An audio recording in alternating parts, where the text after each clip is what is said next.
Hi, everyone. This is Joe. This is a Feedback Friday episode. Today I'm trying something a little different. Normally I play the message, and if it's a fellow podcaster, I say what their podcast is. Today I'm just going to mention it up front. We have three fellow podcasters that called in. They are Jason from the Nerds RPG Variety Cast, Michael, also known as Chigowiz of the Dungeon Master's Handbook, and Daniel from the Bandit's Keep.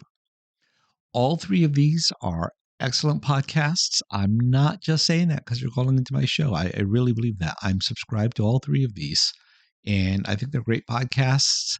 I think you should give a listen, and that's all I have to say. Let's get started. Mail call from the United States of America. Hi, you have reached the Decahedron RPG Cast feedback line. Just start talking at the sound of the tone. Hey Joe, this is Michael, also known as Chigowiz from Dungeon Master's Handbook. I just listened to your episode on house rules for Traveler character generation, and I see that you did this, I think it was early June, or at least it's when the date of the podcast came out. It's interesting how there's something in the air this spring and summer. A lot of my friends are going back to Traveler, and I happen to stumble into a Traveler campaign now. So it's kind of interesting to see this almost unconscious movement towards this very awesome game. I don't specifically have comments on your house rules because they're your house rules. They're they're how you see the campaign and you see the Traveler setting and the Traveler world and the kind of game you want to run.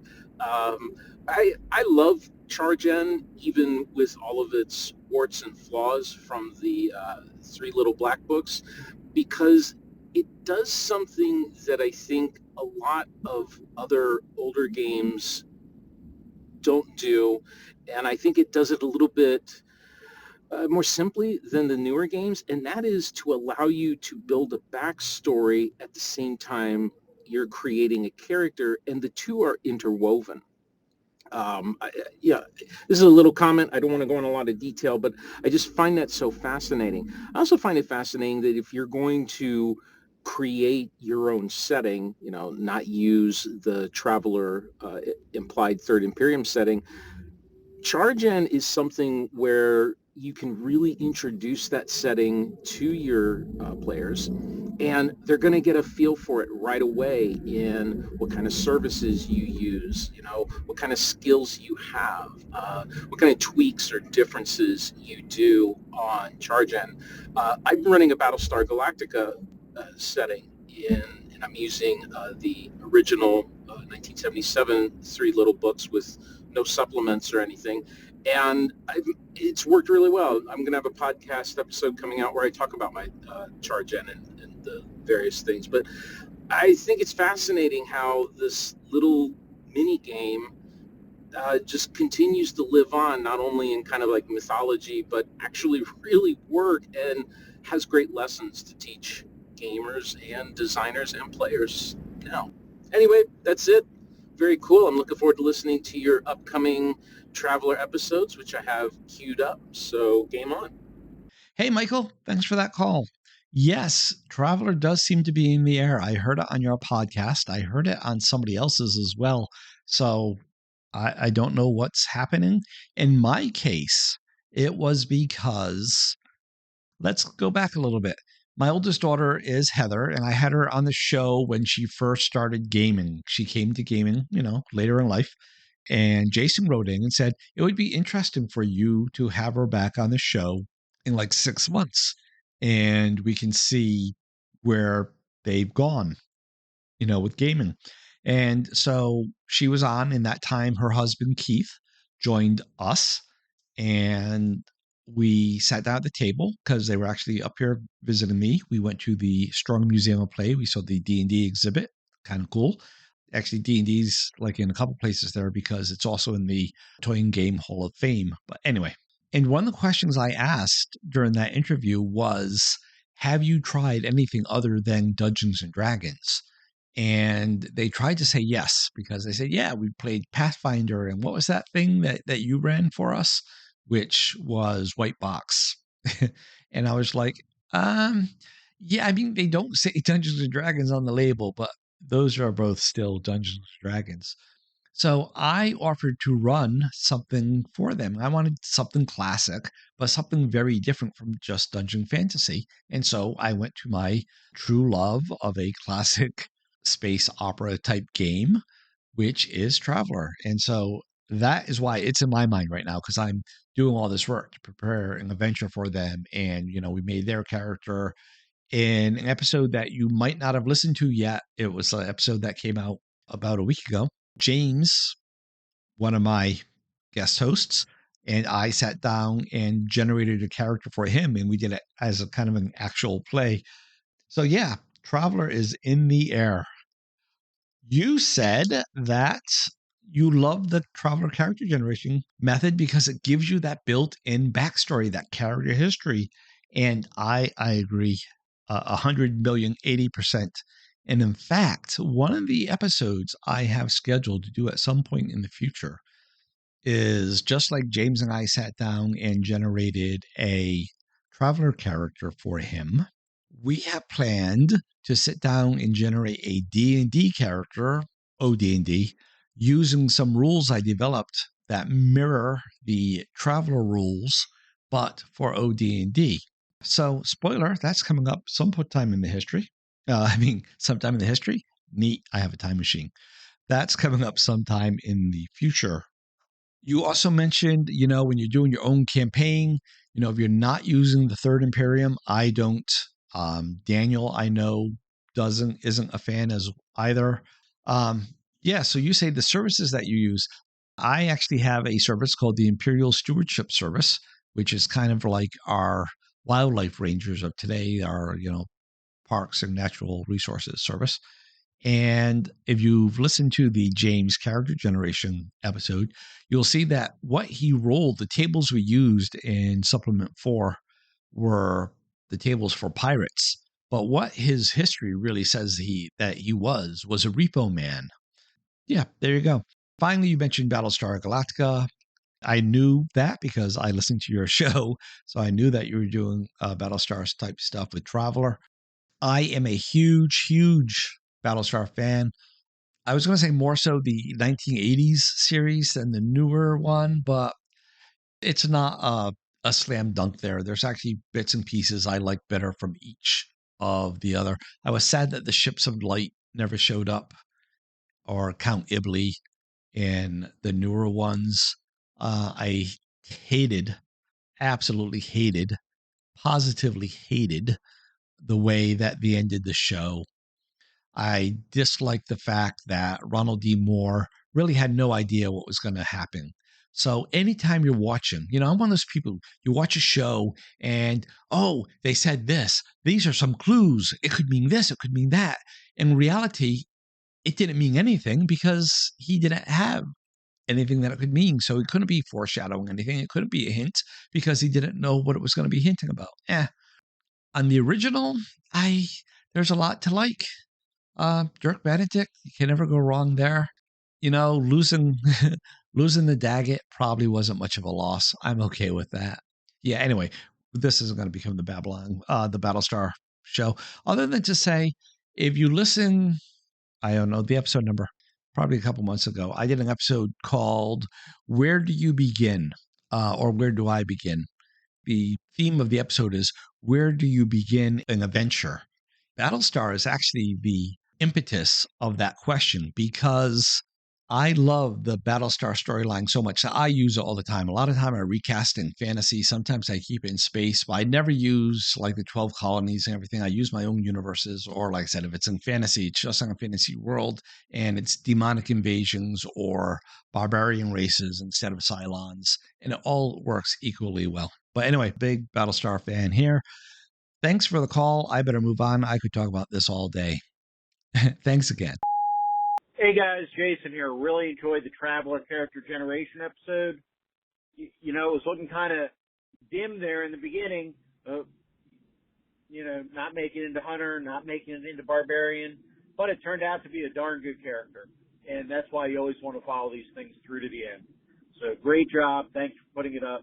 I can't wait to see what happens next on the show. Take care. Hey, Jason, thanks for that call. Yeah, it is a darn good character. I'm very happy with the way it turned out, other than we still have that gaping hole of nobody with wilderness survival skill. But hey, that's okay. And really, I'm thinking that there might be room for one more player. I think 4 is a very good size for a group when we play online. And maybe that character will. If nothing else, I am thinking about, stealing a little bit from the later editions, Mega Traveler and otherwise, T4, I'm not going to sell the editions of Traveler, where your background world gives you some skills. And in that case, because we established that James is from a low-tech world, he would be entitled to a background skill of Wilderness Survival 0. So, yeah, I might do that. Thanks for enjoying the episode. It did go a little long, but, it was fun. It was something we had to do anyway, so it was just a matter of turning on the mics. I've been toying with the idea of when we actually meet to play the actual game of doing it with the mics on. I just don't know if anybody really wants to hear a role-playing session. If I do it, I'm going to do a massive edit down. It's not going to be let's turn on the mic for 2 or 3 hours and just whatever comes out is what I put up. I'm going to edit it down. Like I said, the one actual play I ever really liked was called The Delvers, which was a father and his wife and their 2 daughters. It was a wonderful actual play. I can't pull up the link anymore because the last time I looked, it was offline now even, which is sad. But, life goes on. But yeah, it was great. But one of the things that made it great was he just took the edit hatchet to that thing and whacked each episode down to like 20, 30 minutes. And pretty much it was just the action and no other talk. It was a great, great series. Anyway, thanks for that call, Jason. Hey guys, Daniel from Beta. Keep calling in. I'm behind because I see you've already done a call-in show about what I was going to talk about, so I haven't listened to it. And it's space combat. So I think you bring some really good points. I'll just point out that, because again, I'm not a master of Traveler. It sounds like it does a similar thing, but Coriolis, the game Coriolis, I think has the absolute best space combat. Every single person in the crew has what you might call a secondary task, as you say, as you guys are talking about, which holds true, by the way, in the Army, too. It was in Signal, but they always say everybody's never driven. So basically, everybody at each round, each person's job is a role, and it adds up to the final, maneuver. Like there's a captain, the command role makes a difference, then the pilot gets to make a pilot role, the sensor operator, which you guys didn't really mention, so maybe they don't have that in Traveler. That would be like blocking enemies and stuff or sending viruses.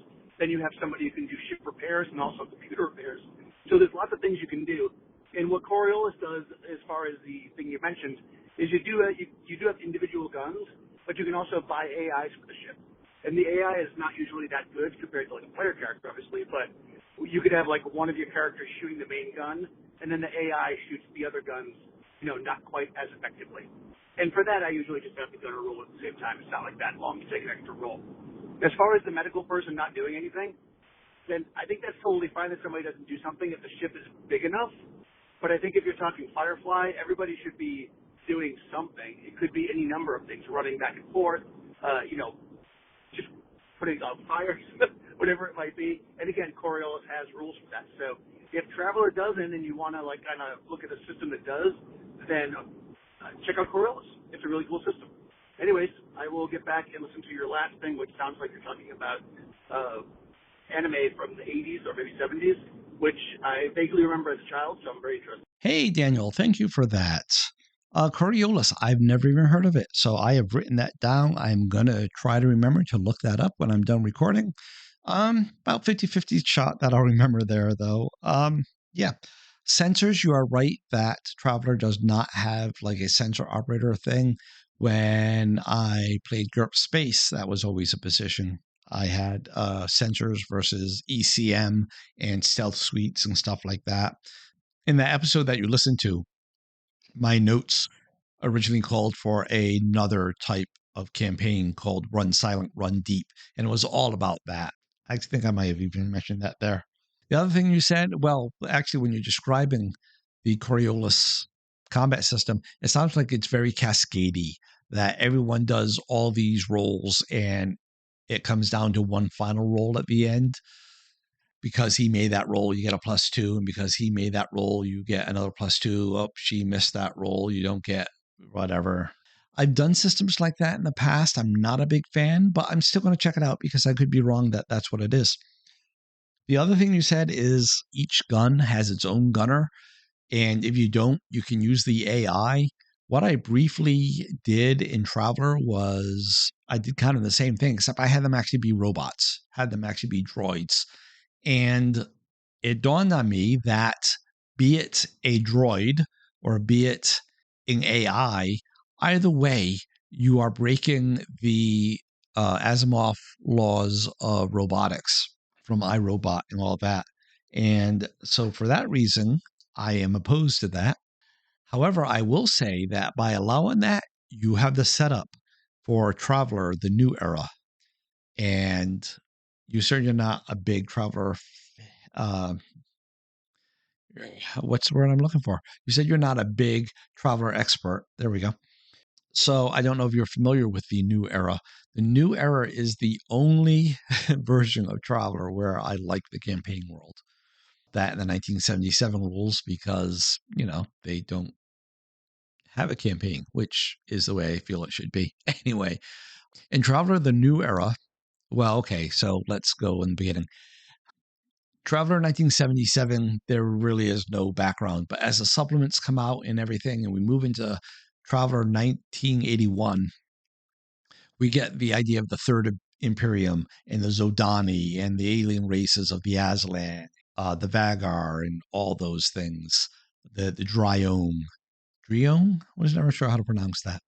And, the precursors, which we later find out, hey, they were the Dryome. Anyway.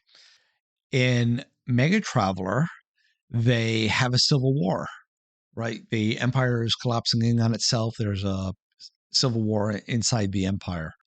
In Traveler, the new era, they said that the civil war led to one of the sides releasing this AI virus that took over everything and caused all the technology in the entire Imperium to turn against the humans and try to kill them, which left the Imperium shattered.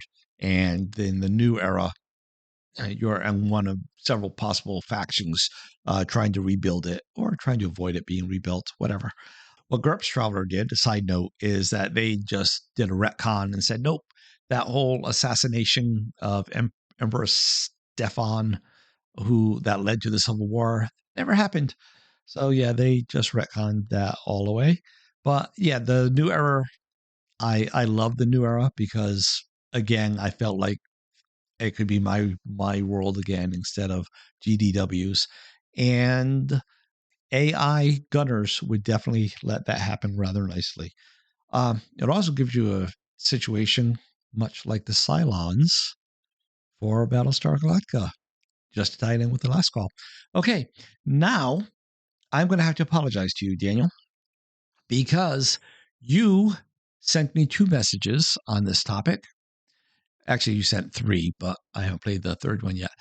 I was going, I was downloading stuff, and then usually my workflow is that I download it, and then I record the episode, and then next week when I go to download the new episodes, I look at everything I've already done, and then I delete those and I download the new ones. But that always creates this mental thing I have where I have to go, oh, did I play this one on the show? Did I play that one on the show? Or is it only familiar because I listened to it when it came in? So today I said, all right, I'm just going to download, delete, download, delete, download, delete. And then I'm not going to have this problem next week. And those steps got reversed for your second message. So it got deleted before it got downloaded. And you know what? That doesn't work very well at all. And on Google Voice, there is no trash can or anything. So once it was deleted, it's gone forever. So I'm going to go from no notes or anything and from what I remember. And I think you said that you agreed with James. Now, that's just a coincidence. It did not get deleted because you said you agreed with James.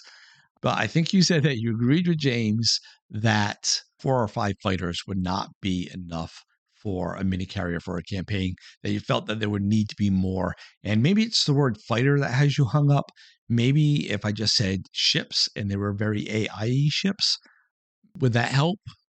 I don't know. Or maybe you just don't like it, which is fine. Some people don't like it. I don't know. I don't know. Do I like the idea? I don't know. I've never tried it. It was an idea that came to me.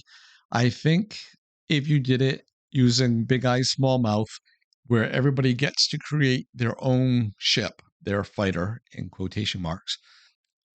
So everyone's not exactly a carbon copy of the other. I think it could be interesting.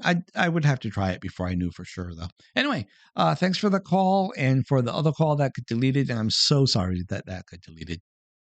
Thanks again. Hey, Daniel, again, I forgot to say something. Hopefully I don't lose you. I'm driving to the mountains. So they rebooted Voltron, and they actually put something in there where the people that flew their like Lion spaceships didn't know how to join together to become the giant robot, right? So they made that part. They actually addressed the thing you're talking about, where why don't you just turn into it all the time? Because they couldn't really do it well, and if they screwed it up, it like knocked some of them out of the combat. So they often felt like it was better to just not even try unless they were absolutely going to die otherwise. So that they actually addressed that in the reboot, which is kind of funny. I only saw a couple episodes, so I don't know where it went, but there you go. So yes, you weren't the only one that was like, why don't they just do that from the beginning? Hey, Daniel, thanks for that other call. Glad I didn't delete that one. Except I don't have much to say about that. Like I said, I've never watched Voltron. I never watched Mech Warrior. Nothing that deals with mecha other than the closest I've ever come to mecha was Battle of the Planet / G-Force / Science Ninja Team Gachimon. That was enough to turn me off the genre, which is probably unfair, but it was at a formative point in my life. So there you go. But yeah, thanks for that input. I really don't have anything else to add. Oh, other than you said you were going through the mountains. What mountains were those? I thought I had an idea where you lived from things that you said on the show before, but I can't think of any mountains that are near there. So I'm intrigued. Anyway, you don't have to tell me. I'm just being nosy. I like mountains. I like mountains a lot. There are none where I live. Anyway, thanks again for the call. Hey, Joe. This is Jason here. Mushmouth strikes again. I'm not sure why the other call was muddled, but my vocals were definitely muddled because I wasn't saying Blackmore Manor. I was saying Chill Black Morn, Morn Manor by Pacesetter. And what this is a tile laying game where you lay out the tiles just like in Betrayal at the House on the Hill, and the players take on the role of envoys, and their job is to discover the master's identity and find the item which he is vulnerable and then destroy him. But one of the players is the minion who's trying to find that item and get it off the grounds of the manor. So we see the genesis, and there's different scenarios, different masters and items that can be the important item. So you can see kind of the genesis of what became Betrayal at the House on the Hill. But Chill is a simpler version of it with kind of one scenario with some changeable parts. But it's an interesting, like I say, it's the earliest version of that game that I'm aware of. And it's kind of a neat game. I'll have to try to post some pictures in the Play forums if I can figure out how to do that so you can see what it looks like. There's a really good interview with Dave McGarry done by his daughter about the Dungeon board game. So I will also link that in the Play forums so you can check that out. And I forget how long these calls can go, but I think this one might be running out, so I'll call you right back. Hey, Jason, thanks for that call. So before you call back, I'm going to give you my thoughts. So McGarry is what you said, right? McGarry, David McGarry. All right, I think I got it now. I did not see either of those links, that link nor the picture in the Play forum, so I don't know if you didn't get around to it or if I just missed it. I've been having a traveler question I've been meaning to ask in there, but it's just so involved that every time I sit down and do it, because I want to quote from the books and stuff. I get sidetracked and I end up walking away. So I think I'm going to ask it at the end of this episode, and then I will probably post it in the forums. And as for Mushmouth, it might not be your mouth. It might be my ears. I do not have the best ears in the universe. I had hearing loss as a child. I had some ear surgery in school. When I joined the Air Force, they did extra hearing tests on me, and I had to get a waiver to join. So, and we're going to get personal here, folks. I had years of speech therapy, and every time I edit this episode and I hear my own voice, especially, during edit, you listen a lot closer because you're like, okay, where do I need to cut and all that stuff. I just hear all those years of speech therapy, and I'm like, oh man, my voice still sucks. And I'm very, very self-conscious about it. And it has once or twice I've come close to just stopping podcasting because of it. But I press on because I enjoy the community, and I love role-playing games. I love talking about them. I love people calling me and talking about them. So I persevere. No one else has complained. Maybe you're all being too nice about it, but that's okay. I appreciate that. No need to get honest. Anyway, so yeah, it might have been my ears, not your mouth. And Black Morn, yeah, I look forward to seeing more about it. Thanks, and let's listen to your other call. Jason again. So Dungeon definitely is a role-playing light game. I really like the Dungeon board games. I had that very early on in my gaming career and really enjoyed playing it, and I played the heck out of it solo. The other game that's like that I also got fairly early on was by Iron Crown Enterprises, and it's called The Lonely Mountain. And yes, it's based on The Hobbit, and The Lonely Mountain works a lot like the Dungeon board game, except each player has a group of adventurers, and there's like a group of dwarves and a group of bandits. And so you have different groups, and you're going through trying to get all the treasure from Smaug's Mountain before Smaug wakes up. And there are other monsters in there that you'll fight. But once Smaug wakes up, he will start closing the exits to the mountain. And if you don't get out before he closes all the exits, you're done. So it's a little more advanced version of Dungeon, and it's really neat. So that's The Lonely Mountain by Iron Crown Enterprises, no doubt long out of print, but that's the other kind of role-play light game that's sort of like Dungeon, and we talk like Betrayal at the House on the Hill kind of thing. Another modern game by Flying Frog Productions, is A Touch of Evil. And A Touch of Evil it's basically Sleepy Hollow, the board game. The Tim Burton Sleepy Hollow, which I know isn't your favorite version of Sleepy Hollow, but that's what A Touch of Evil is. It's basically Sleepy Hollow, the board game. And that's a lot of fun as well. Hey, Jason, thanks for that. Do you know that as a kid, I never had Dungeon, the board game, growing up? In fact, I didn't have it until earlier this year. I only bought it because for a while, my younger daughter, Sammy, she was coming over like every week, every other week, and we were having game night here. She still comes over, but we don't have the game night anymore. So I still haven't gotten to play Dungeon since I bought it this year. As a kid, I did play it a few times because my mom's best friend, friends of the family, she had a son a couple years younger than me. So I engineered that we should get him that for birthday gift or Christmas gift or whatever. So I get to play that with him. But when I would with my friends, we would just play D&D instead of playing Dungeons. But that's the only time I have ever played Dungeon.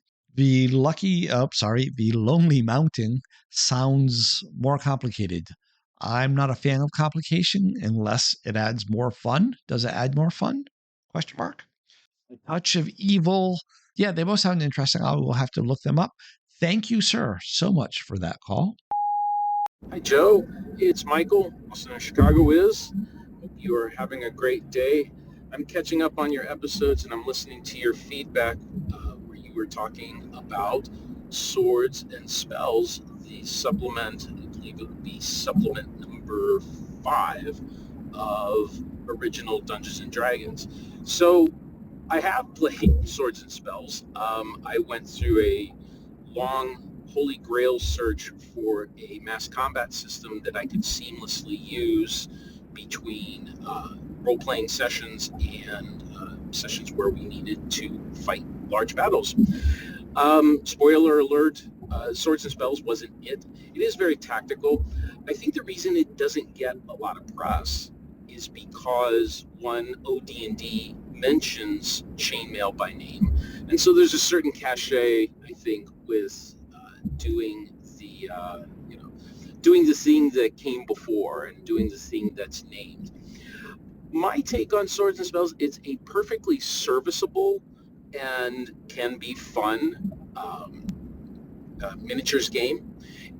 If you've played the AD&D battle system, you're going to feel some consonant themes there of how it handles certain things. It wasn't meant to replace chainmail as a game system itself, because chainmail can be expanded to not only just Dungeons and Dragons, but also historical, which is how chainmail got started as a historical war game. Whereas Swords and Spells is very definitely all about mass combat in a D&D type setting. Anyway, it's a good game. It's a fun game. It's something, if you sit down and play, you won't regret it. But it's also, yes, it is very wargamey. It is very much about the, the turns and the movements and the different types of troops and whittling away at your enemy and that sort of thing. So give it a shot. It's certainly worth it, at least if you want to have the experience and you've got the PDF. And I'd be interested in hearing your experiences with it. Okay, that's it for now. Take care. Game on. Hey, Michael, aka Chigowiz. Thanks for that call. When I'm recording, I say a lot of things, and a lot of times I cut them out in in the name of time or just because they were off topic or whatever. So I don't know if I mentioned this on the show. I remember saying it into the mic. I just don't know if it got onto the show or if I cut it out.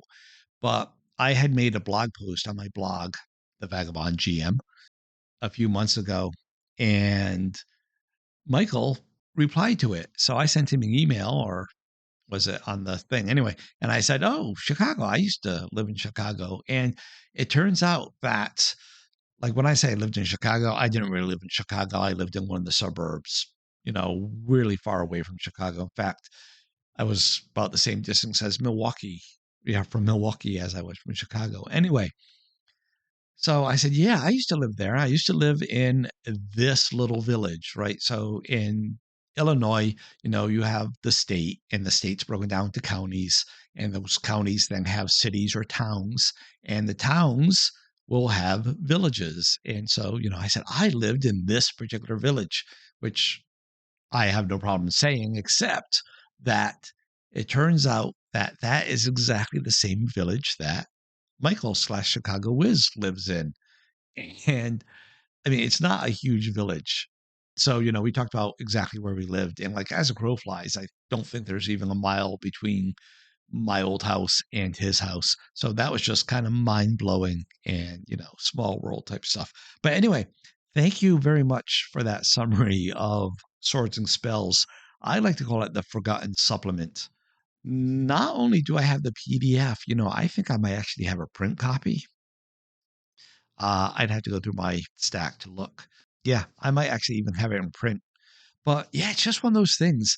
Of all the stuff you ever hear people talk about and read about on the blogs and hear about on the podcasts and everything, they talk about OD&D, they talk about Greyhawk, they talk about Blackmore, they talk about deities, demigods, and heroes, right? They talk about all the supplements, Eldritch Wizardry, but the world seems to stop at Eldritch Wizardry, and everyone like pretends that Swords and Spells never existed. I've always been curious. Like I said, I have the book, but every time I've gone to open it up to look at it, yeah, I guess I do have the paper copy somewhere. Anyway, it just I don't get more than a couple pages in, and it just turns me off because it's not my style of play. You say it's very tactical. It's for mass battles, and I should give it a shot. And I will tell you right now, I'm not going to give it a shot because I am not a very tactical person. When I do mass battles, I do it amazingly abstractly, and I haven't done it in years. But when I did, it was pretty much, tell me your plan. And if I thought it was a good plan, I'd give you a bonus. And if I thought it was a bad plan, I'd give you a penalty. If you took precautions for something and that happened to be the case, you get a bonus. If I had this plan of something they would do and you didn't have any precautions that sounded like it, you get a penalty. Anyway, and it come down to pretty much a single roll that you'd win or lose, and then another percentile roll I would do to see how many of your forces you lost. And it was possible to lose many forces and still win, or lose but still preserve most of your forces. That reminds me of something, but I'm going to make that a comment for Jason's show. So it does not sound like my type of thing at all. Like I said, mass battles, I'd much rather do abstractly. But, that's me. I know that everybody likes different things. And in this OSR community, I'm very, very much feeling like the minority who likes abstract and who likes more narrative play than tactical play. But, that's all right. It takes all types. And while I feel like the odd man out, I don't feel ostracized or anything. I think the community as a whole is very welcoming to anybody as long as they play and as long as they're not a jerk face. And I try not to be a jerk face. And I've only ever gotten one jerk face feedback from anyone. And that one never even made it to the air because it was that bad that I didn't even think was playable. So anyway, that's just to say, thanks for that summary of Swords and Spells. I'd really still love to hear a little series about how it works from a rules point of view to save me from reading the book. But, I can't make somebody do that. Thanks again, Chigowiz. Michael, I look forward to listening to more of your show, and I really, really appreciate your call. Thank you. Bye. Okay, everyone.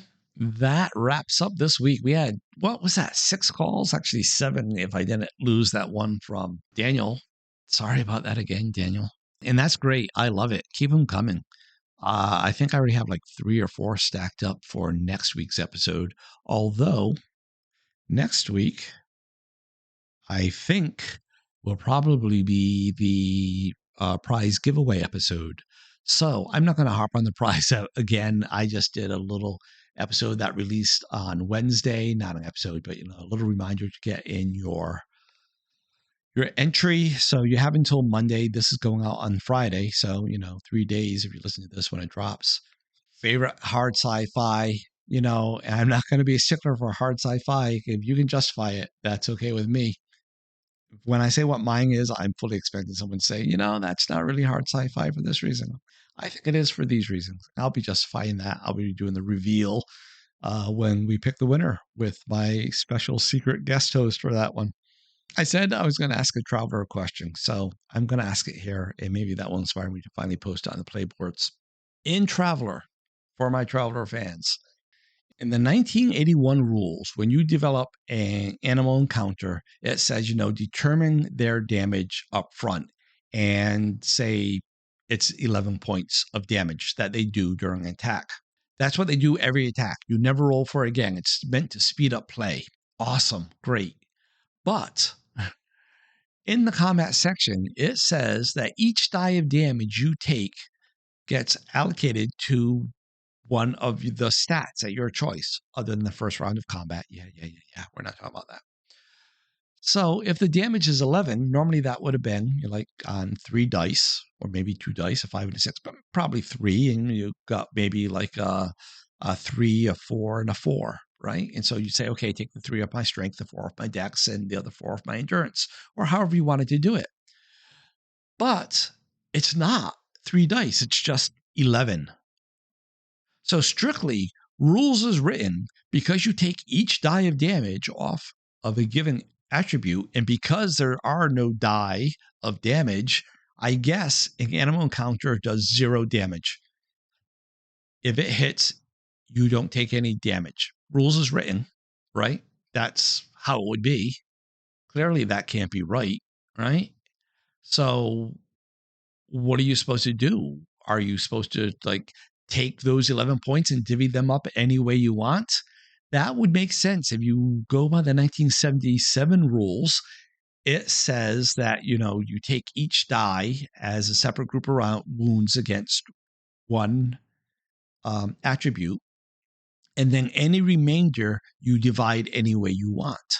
So then we could say 0 die with a remainder of 11. So just divide those any way you want. So maybe that's the way to do it. Maybe the way to do it is to say, it was 3 dice. So are you supposed to remember what they were? But I got the feeling that they wrote it without playing it, or they weren't playing by the rules as written. And the reason I say that is because when you get to Mega Traveler, the rules for damage are different, and you don't take them off the attributes like that. And I wonder if they were already playing with that, and they just didn't put it into the rules in 1981. So I'm asking you, Traveler Heads, how do you handle that situation? So like I said, my thoughts are just let them divvy up any way they want. You could say that all 11 is treated as 1 die. It has to come off 1 stat. That makes animals more deadly than a shotgun, by the way, if you do it that way. The third way, not to do that whole 11 thing anyway, just to say, okay, it is a Thrasher that does 2d of damage. They get another 1d for their size. So you just roll the 3d for damage every turn. So that's another way I could see handling it. I don't know. What do you do? Let me know. Thanks. Thanks for listening. Do send us some feedback at decahedron.com. You can call the feedback line. All the information is in the show notes. It's in the outro music. This episode has gone long. www.decahedron.com. It's there. And of course, don't forget about the play forums, www.decahedron.com/boards. That's it. I'm wrapping up. Until next week, happy gaming, happy life. Bye. We hope you enjoyed this episode of the Decahedron RPG cast. We'd love to hear from you. You can leave us a voice message by calling 562-774-2278. That's 562-RPG-CAST. Or by visiting sayhi.chat/decahedron. You can also email us at feedback@decahedron.com. Links are in the show notes. For more information, visit decahedron.com. Remember that Decahedron is spelled with a K. Music is by Kevin MacLeod. Logos by Design Cat. Thanks again for listening, and until next time, keep those dice rolling.